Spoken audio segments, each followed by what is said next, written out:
Assalamualaikum warahmatullahi wabarakatuh. Saya Sabrina Alfila Nandika sebagai moderator pada presentasi hari ini. Sebelumnya izinkan saya memperkenalkan 4 anggota kelompok saya. Yang pertama ada Berlineta, kedua ada Fitri, ketiga ada Gatan, yang keempat ada Sabrina. Di presentasi kali ini kami akan membahas tentang 4 kerajaan Islam di Pulau Jawa.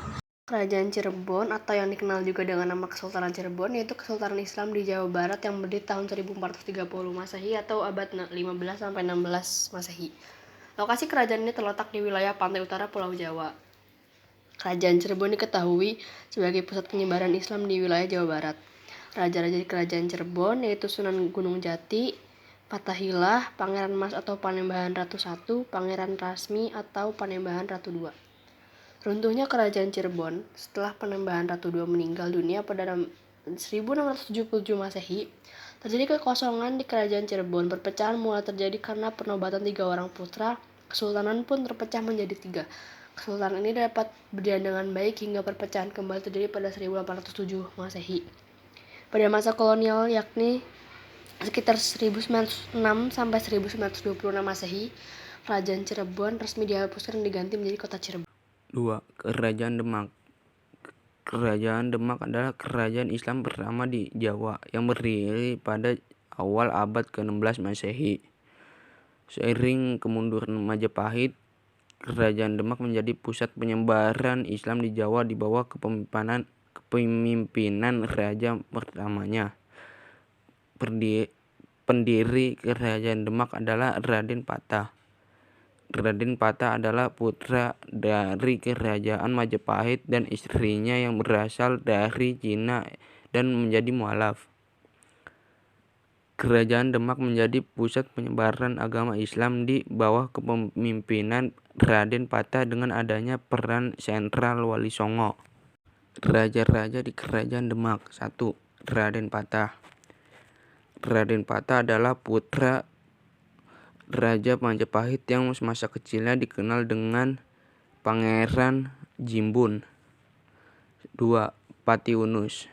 Setelah Raden Patah wafat pada 1518, kekuasaannya kemudian dipegang oleh putranya Pati Unus. 3. Sultan Trenggono. Pati Unus wafat tanpa meninggalkan putra, sehingga kekuasaannya dilanjutkan oleh adiknya, Raden Trenggono, yang menjadi raja bijaksana. Runtuhnya Kerajaan Demak. Keruntuhan Kerajaan Demak disebabkan oleh pemberontakan Adipati Hadiwijaya, penguasa Pajang pada 1556. Hadiwijaya semula sangat setia pada Demak. Pemberontakan Hadiwijaya disebabkan oleh Arya Penangsang yang membunuh Sunan Prawata dan Pangeran Halinyamat. Pemberontakan Adipati Hadiwijaya menyebabkan runtuhnya Kerajaan Demak menjadi fazal atau wilayah kekuasaan Kesultanan Pajang. 3. Kerajaan Pajang. Kerajaan Pajang berdiri setelah Kerajaan Demak runtuh. Kerajaan yang berpusat di Jawa Tengah ini didirikan oleh Sultan Hadiwijaya atau yang dikenal juga dengan nama Jaka Tingkir. Sultan Hadiwijaya merupakan gelar yang diberikan kepada Raja Tingkir. Kerajaan Pajang berpusat di Jawa Tengah sebagai kelanjutan Kerajaan Demak. Kompleks keratonnya pada masa ini tinggal tersisa berupa batas-batas fondasinya saja yang berada di perbatasan Kelurahan Pajang sampai Kota Surakarta dan Desa Makam Haji Kartasura, Sukoharjo. Kerajaan Pajang merupakan kerajaan bercorak Islam pertama yang letaknya berada di pedalaman. Karena itu, kerajaan yang bersifat agraris dan mengandalkan pertanian sebagai tulang punggung perekonomian. Raja-raja di Kerajaan Pajang. 1. Raja Tingkir atau Sultan Hadiwijaya 1568 sampai 1583 Masehi. Selama 15 tahun berkuasa, Sultan Hadiwijaya melakukan perluasan wilayah untuk mendapatkan pengakuan atas kekuasaannya. 2. Arya Pangiri atau Ngawan Tipura. 1583 Masehi sampai 1586 Masehi. Setelah terjadinya persaingan antara Arya Pangiri dan Pangeran Benawa, Arya Pangiri berhasil naik tahta pada 1583, sedangkan Pangeran Benawa tersingkir ke Jepang. 3.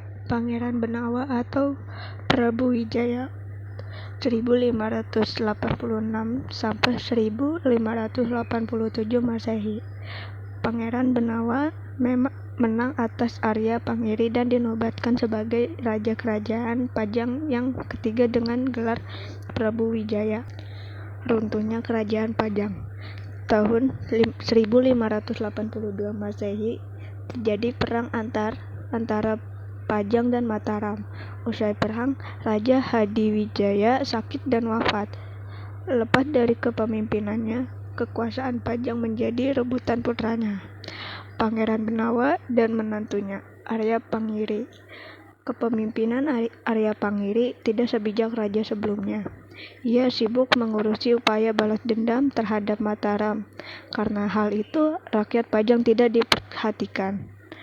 Pangeran Benawa yang merasa prihatin mengetahui kondisi Pajang. Pada tahun 1586, Pangeran Benawa bekerja sama dengan Sutawijaya untuk menyerang Pajang. Arya Pangiri pun kalah di tangan dua persekutuan tersebut. Kepemimpinan kerajaan Pajang kemudian diambil oleh Pangeran Benawa. Tahun 1587, pemerintahan Pangeran Benawa berakhir. Namun tidak ada putra mahkota yang meneruskan tahtanya. Karena hal itu, Pajang pun diwariskan menjadi wilayah kekuasaan Mataram. 4. Kerajaan Banten. Kerajaan Banten adalah salah satu kerajaan Islam di Pulau Jawa yang pernah menjadi penguasa jalur pelayaran dan perdagangan. Hal ini mendukung oleh posisinya yang strategis, yaitu di ujung barat Pulau Jawa, lebih tepatnya di Tanah Sunda, Provinsi Banten.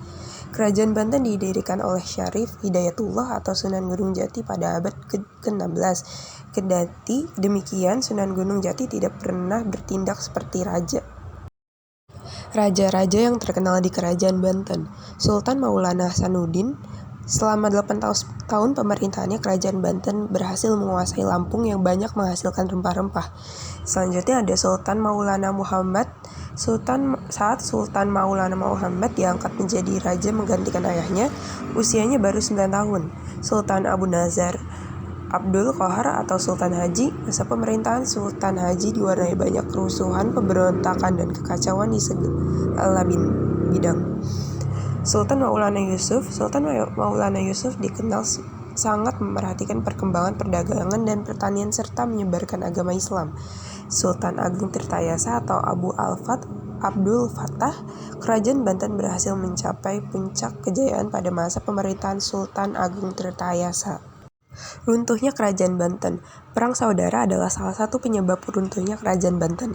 Sekitar tahun 1680 terjadi perselisihan dalam Kerajaan Banten. Anak dari Sultan Agung Tirtayasa, yakni Sultan Haji, berusaha merebut kekuasaan dari sang ayah. Perpecahan ini dimanfaatkan oleh kompeni VOC dengan memberi dukungan dan bantuan persenjataan kepada Sultan Haji, sehingga perang saudara menjadi tak terhindarkan. Akibat sengketa tersebut, Sultan Agung terpaksa mundur dari istananya dan pindah bersama putranya, Pangeran Purbaya. Kemudian pada tahun 1683, Sultan Agung ditangkap VOC dan ditahan di Batavia. Perang saudara yang berlangsung di Banten menyisakan ketidakstabilan dan konflik di masa pemerintahan berikutnya. Usai Sultan Haji meninggal, VOC semakin menekan Kerajaan Banten. Hal tersebut membuat pengaruh Kerajaan Banten memudar dan ditinggalkan. Sekian presentasi dari kelompok kami. Maaf jika masih ada kekurangan dan kesalahan kata. Terima kasih. Wassalamualaikum warahmatullahi wabarakatuh.